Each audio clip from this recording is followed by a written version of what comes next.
Property విషయంలో కన్ఫ్యూజన్గా ఉన్నారా? Gated కమ్యూనిటీలో ఫ్లాట్ తీసుకోవాలా లేదా విల్లా తీసుకోవాలా? మన పిల్లల భవిష్యత్ కోసం ఓపెన్ ఫ్లాట్ తీసుకోవాలా? మన హైదరాబాద్లో ఏ లొకేషన్లో కొంటే మంచి అప్రిసియేషన్ వస్తుంది? మరి నమ్మకమైన ప్రాపర్టీ కొనాలంటే నమ్మకమైన గైడ్ కావాలి కదా. ప్రాపర్టీ అడ్వైజర్ కోసం సంప్రదించండి వరాహస్వామి ప్రాపర్టీ గూగులర్.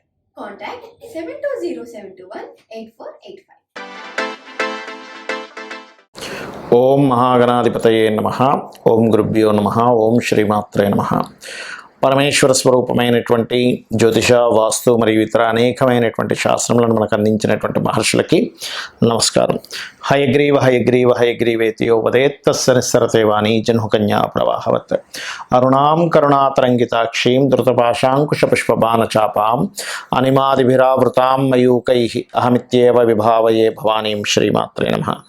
ప్రేక్షకులకి ఆ లలితాంబిక అమ్మవారి యొక్క అనుగ్రహం పరిపూర్ణంగా కలగాలని మనస్ఫూర్తిగా కోరుకుంటూ మనం ఈరోజు చెప్పుకోబోయేటువంటి టాపిక్ ఏమిటి అంటే, ప్రతి కుటుంబంలో కూడా తల్లి, తండ్రి, పిల్లలు కావచ్చు, అన్నదమ్ములు కావచ్చు, మేనమామ కావచ్చు, అలాగా ఒక రిలేషన్స్ అనేవి ఉంటాయి. ఆ రిలేషన్స్లో మన పూర్వజన్మ కర్మ ఆధారంగా ఒక రిలేషన్తో మనకి ఇబ్బంది ఉంటుంది, ఒక రిలేషన్తో చాలా బాగుంటుంది. ఎందుకు అలా అవుతుంది అంటే, మనం పాస్ట్ లైఫ్లో చేసుకున్న కర్మ. కొంతమందికి జీవిత భాగస్వామితో ఇబ్బంది ఉంటే, కొంతమందికి అన్నదమ్ములతో, కొంతమందికి మేనమామతో, లేకపోతే కొంతమందికి ఆడపడుచులతోని, కొంతమందికి మదర్తో కూడా ఉంటుంది. అది చాలా దారుణమైనటువంటి కాంబినేషన్. కొంతమందికి ఫాదర్తో ఇబ్బంది ఉంటుంది. అయితే ప్రతి లగ్నానికి కూడా ఆ యొక్క కాంబినేషన్ ఎందుకు ఏర్పడుతుంది, దానికి పరిహారం ఏం చేసుకోవాలి, బాగుండాలంటే ఏం చేయాలనేటువంటి చెప్తాను. ఒకటి, మీరు వీడియోని కనుక లాస్ట్ వరకు చూసినట్లయితే జన్మజాతకం తెలియని వాళ్ళకి, డేట్ ఆఫ్ బర్త్ తెలియని వాళ్ళకు కూడా ఏం చేసుకోవాలి అనేది కూడా చెప్తాను. దీంతోపాటు ఇందులో వాస్తుకి సంబంధించినటువంటి పరిహారం కూడా చెప్తాను. కుంభలగ్నం, కుంభరాశి లగ్నం తెలుసు, లగ్నం నుంచే చూసుకోండి. బట్ మీకు ఎవరితో ఎక్కువగా మిస్అండర్స్టాండింగ్స్ జరుగుతాయి, ఎవరి వల్ల మీరు ఎక్కువ స్ట్రెస్ అవుతుంటారు, ఇట్స్ వెరీ క్లియర్.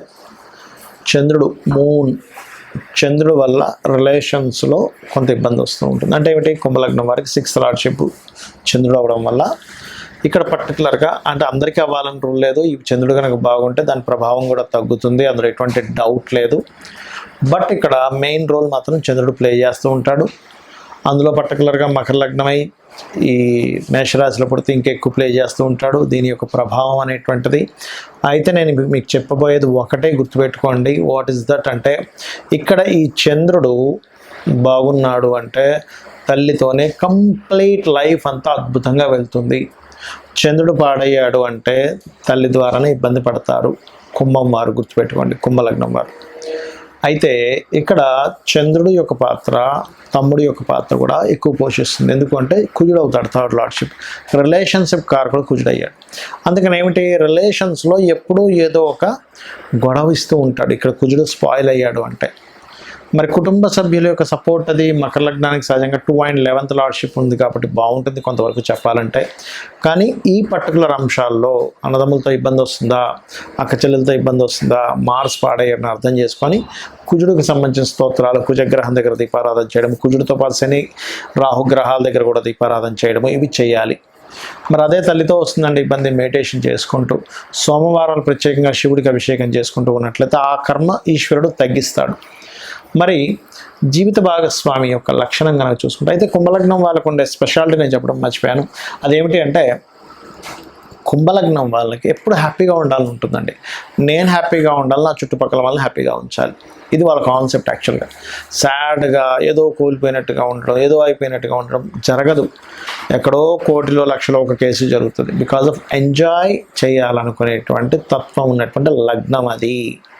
అయితే ఇక్కడ సన్ గనక స్పాయిల్ అయితే ఏమవుతుందంటే ఈగో క్లాషెస్ ఎక్కువగా వస్తాయి. నువ్వెంత, నేనెంత, నేను చెప్పింది నడవాలి, నువ్వు చెప్పింది కరెక్ట్ కాదు, ఈగో క్లాషెస్ ఎక్కువ ఇస్తుంది. సన్ గనక పాడైతే, అది పర్టికులర్గా సన్ పాడయ్యాడు, కుంభలగ్నంలో జన్మించారు అంటే ఈగోస్ పెరుగుతూ ఉంటాయి. నేను ఇట్లా చేస్తాను, సరే నీది నువ్వు చేసుకో, అట్లా వెళ్ళిపోతూ ఉంటుంది. సన్ బాగుంటే ఒకరికొకరు ఎంతో గౌరవించుకుంటారు. ఇది కుంభలగ్నంలో ఉండేటువంటి సీక్రెట్. అయితే ఇక్కడ అత్తగారి పాత్ర కూడా కుజుడే పోషిస్తాడు. అందుకని సర్వసాధారణంగా ఏం జరుగుతుంటుందంటే, ఇక్కడ కుంభం వారికి ఒకవేళ అత్తగారి యొక్క పాత్ర సరిగ్గా లేదు అంటే కనుక మంగళవారాలు ఎక్కువగా ఎప్పుడైనా గుర్తుపెట్టుకోండి, ఏ గ్రహం పాడైతే ఆ వారం ఎక్కువగా వస్తూ ఉంటుంది. సన్ పాడయ్యాడు ఆదివారం, మూన్ పాడయ్యాడు సోమవారాలు, కుజుడు పాడయ్యాడు మంగళవారాలు, బుధుడు పాడయ్యాడు బుధవారాలు, అట్లా ఒక్కొక్క వారం ఏ గ్రహం పాడైతే ఆ వారం ఎక్కువగా వస్తుంటుంది, గుర్తుపెట్టుకోండి. అయితే ఇక్కడ మీరు ఆడపడుచులతో ఇబ్బంది వస్తుందంటే ఎక్కువగా లక్ష్మీ గణపతి చేసుకోవాలి. అత్తగారితో ఎక్కువ ఇబ్బంది వస్తుందంటే సుబ్రహ్మణ్యేశ్వర స్వామి యొక్క ఆరాధన ఖచ్చితంగా చేసుకోవాలి. అప్పుడు ఇబ్బంది అనేటువంటిది ఉండదు. కొన్నిసార్లు కొన్ని కర్మలు మోకాల నొప్పుల రూపంలో, బాడీ పెయిన్స్ రూపంలో కూడా ఇస్తూ ఉంటుంది. ఎప్పుడు రిలేషన్స్లో ఇవ్వాలంటలేదు, బట్ ఇట్స్ డిపెండ్ ఆన్ ఏ కారకుడు ఏ దాంట్లో ఉన్నాడు అనేటువంటిది. ఇక్కడ ఒక విషయం గుర్తుపెట్టుకోండి, మనకి జన్మ జాతకం ఎంత ప్రభావితం చేస్తుందో రిలేషన్స్ విషయంలో వాస్తు కూడా అంత ప్రభావితం చేస్తుంది. అయితే ఇది ఏ దిశను చూసుకోవాలి? ఇక్కడ పర్టికులర్గా సోషల్ కమ్యూనికేషన్స్ లేదా ఇంట్లో ఉండే వాళ్ళందరి సఖ్యతని చూసుకునేటువంటి దిశ తూర్పు. ఎందుకండి తూర్పుకి అధిపతి ఎవరు? తూర్పుకి సూర్య భగవానుడు అధిపతిగా చెప్తూ ఉంటారు. అలాగే ఇంద్రుడిగా చెప్తూ ఉంటారు. మన ఇంద్రియాలు, ఇంద్రుడు అంటే ఎవరు? మన ఇంద్రియాలకు సంబంధించిన ఇంద్రుడు. మనం గనక ఒక రిలేషన్స్ని కరెక్ట్గా మనం అర్థం చేసుకుంటూ ఉంటే అందరూ కలిసి ఉంటారు. సూర్య భగవానుడు ఎందుకు ఇచ్చారు తూర్పుకి అంటే, తూర్పును ఉదయించేటువంటి సూర్యుడు అనే కాకుండా సూర్యుడు న్యాచురల్ ఫిఫ్త్ లార్డ్, అంటే ఒక బాధ్యతగా ఉండేటువంటి ఒక అడ్మినిస్ట్రేషన్ చేసేటువంటి లక్షణం ఉన్నటువంటి గ్రహం సూర్య భగవానుడు. ఈ తూర్పు భాగం కనుక మీకు మీ వాస్తులో పాడైంది, ఖచ్చితంగా ఏమవుతుంది? ఇంట్లో రిలేషన్స్ పాడవుతాయి. తల్లికి తండ్రి, తల్లికి కూతురికి, తండ్రికి కొడుకుకి, వీళ్ళందరితోనే ఏదో ఒక డిస్టర్బెన్స్ అనేది క్రియేట్ అవుతుంది. మరి దీనికి ఏమిటి పరిహారం?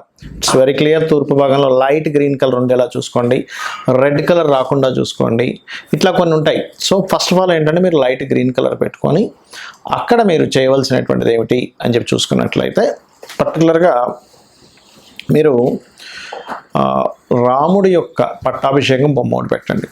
ఇది అయితే మరి ఇందులో మళ్ళీ రకరకాల వేరియేషన్స్ వస్తుంటాయి. అట్లాగా భార్యతో పడట్లేదండి అంటే ఆగ్నేయము నైరుతి కూడా పాడైందని మీరు అర్థం చేసుకోవాలి. అలా కాదండి, మాకు కొన్ని మనీ మ్యాటర్స్ వల్లే ఎక్కువ ఇబ్బంది వస్తుంది, ఇంట్లో రిలేషన్స్తోని కొత్త అవకాశాలు ఇంట్లో ఉండే వాళ్ళ వల్ల నేను ఇబ్బంది పడుతున్నాను అన్నప్పుడు, ఎవరైనా బంధువర్గంలో మేనమామ, మామయ్య వీళ్ళ వరుస వల్ల వస్తుందంటే కొంత నార్త్ కూడా పాడవుతుందని అర్థం. మదర్తో నాకు ఎప్పుడు ఇబ్బంది వస్తుందంటే మీ జన్మ జాతకంలో ఖచ్చితంగా తల్లికి కారకుడైన చంద్రుడు అండ్ ఫోర్త్ లార్డ్ పాడయ్యాడు, దాంతోపాటు వాయువ్యం కూడా పాడైందని మీరు చెక్ చేసుకోవాలి. అప్పుడు ఏమవుతుంది? వాయువ్యానికి అధిపతి చంద్రుడు కాబట్టి మదర్తో వస్తూ ఉంటుంది ఇబ్బంది అనేటువంటిది. అదేవిధంగా అన్నదమ్ములతో ఎక్కువ గొడవ వస్తుందండి నాకు, సౌత్ ఖచ్చితంగా పాడవుతుంది, ఎందుకంటే సౌత్ కారకుడు కుజుడు, చెక్ చేసుకోండి. అయితే ఇక్కడ జన్మజాతకం లేని వాళ్ళు కూడా చేసుకోవాల్సింది సూర్య నమస్కారాలు. ఒకటి, సూర్య భగవానుడి దగ్గర దీపారాధన చేయడము, అదేవిధంగా ఆదిత్య హృదయ పఠనం చేసుకోవడం, ఇవి ఖచ్చితంగా పాటించాలి. మరొక విషయం ఏంటంటే, ఇక్కడ మీ పర్సనల్ చార్ట్లో పర్టికులర్గా ఇప్పుడు మనం ఒక్కొక్క లగ్నంతో చెప్తూ వచ్చాం. సో మీ పర్సనల్ చార్ట్లో పర్టికులర్ లగ్నానికి ఆ యొక్క కారకుడు దేని ద్వారా కంబస్ట్ అయ్యాడు, దేని ద్వారా సపోర్ట్ అయ్యాడు అనేటువంటి దాన్ని ఫస్ట్ ఆఫ్ ఆల్ మీరు చూసుకోవాలి. ఆటోమేటిక్గా అది చూసుకొని దానికి సంబంధించిన దానం ఇవ్వడము, మంత్రం చేసుకోవడం చేస్తే ఖచ్చితంగా ఫలిస్తుంది. అయితే అందరికీ కూడా ఒకటే మాట చెప్తాను, ఇది ఛాలెంజింగ్గా చెప్తున్నాను. మీకు ఎటువంటి ఇబ్బంది ఉన్నా ఫ్రెండ్స్తో కావచ్చు, జీవిత భాగస్వామితో కావచ్చు, ఎవరితోనైనా మాకు ఎక్కువ శత్రుత్వాలు అవుతున్నాయి ఇంట్లో వాళ్ళతో బయట వాళ్ళతో, ఒక్క 10 నిమిషాలు సూర్య భగవానుడిని చూస్తూ ఇలా పట్టుకొని ఓం మిత్రాయ నమః, 100% శత్రువు కూడా మీకు మిత్రుడు అయిపోతాడు. అరే ఇంత ఎందుకు నేను గొడవ పెట్టుకుంటున్నాను, వీళ్ళతో నేను ఎందుకు గొడవ పెట్టుకుంటున్నాను, ఒక రియలైజేషన్ వస్తుంది దాని ద్వారా.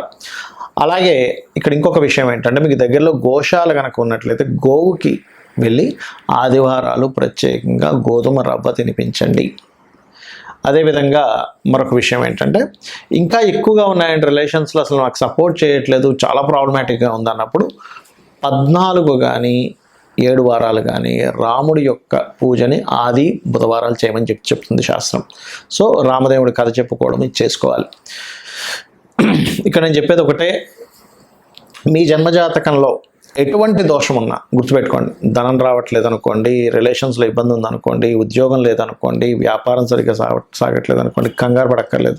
చాలామంది ఏంటంటే అమ్మో నాకు ఇట్లా అయిపోతుంది కాబట్టి నా జాతకంలో ఏదో సర్పదోషం ఉందనో, లేకపోతే ఇంకోటి ఏదో ఎల్నాడ్స్ నడిచిపోతుంది కాబట్టి నా జీవితం ఇట్లా అయిపోతుందని అనుకోవద్దు అని చెప్తా. ఎందుకంటే ఒకటే గుర్తుపెట్టుకోండి, మీకు ఎన్ని ఇబ్బందులున్నా మనకి శాస్త్రాల్లో చెప్పినటువంటిదే ప్రామాణికం.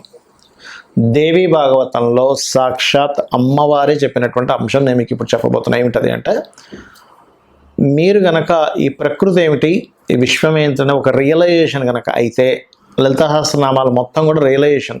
ఈ ప్రకృతి అంటే ఎవరు, ఈశ్వరుడు అంటే ఎవరు, అమ్మవారు అంటే ఎవరు చెప్పేది లలితాసహస్రనామాలు.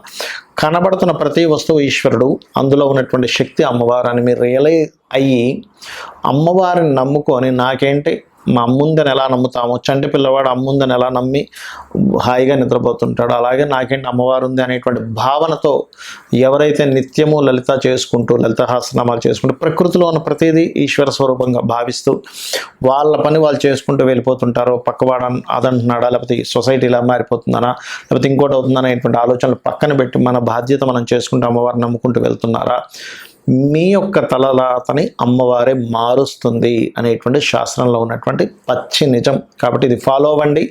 ఆ లలితాంబిక అమ్మవారి యొక్క అనుగ్రహం మీరు పరిపూర్ణంగా పొందాలని మనస్ఫూర్తిగా కోరుకుంటూ శ్రీమాత్రే నమః.